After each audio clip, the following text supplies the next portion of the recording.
দুইটা পাপ জীবনে করবেন না। দুইটা এমন পাপ রয়েছে জীবনে করার চেষ্টা করবেন, আজকে থেকে আপনারা প্রমিস করবেন এই দুইটা পাপ আমরা কখনো করব না। আপনি নামাজ পড়েন নাই, আল্লাহ তাআলার যদি দয়া হয়ে যায় তাহলে আপনাকে মাফ করে দিবেন। আপনি ফজরের নামাজ পড়েন নাই, আল্লাহ পাক রব্বুল আলামিনের যদি মায়া লেগে যায়, আল্লাহ পাক রব্বুল আলামিন আপনার গুনাহকে আমার আল্লাহ ক্ষমা করে দিবেন। আপনি যদি নফল নামাজ ইবাদত বন্দেগী কম করেন, আমার আল্লাহ কিন্তু আপনাকে মাফ করে দিবেন।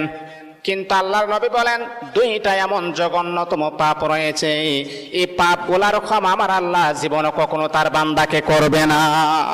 দুইটা পাপ এমন জঘন্যতম পাপ, এগুলা করা যাবে না। এক নাম্বার হচ্ছে অন্যের হক নষ্ট করা। অন্যের হক কখনো নষ্ট করবেন না। আজকে নিজের ভাই বোনের হক নষ্ট করে দেয়, অন্যের হক নষ্ট করা যাবে না।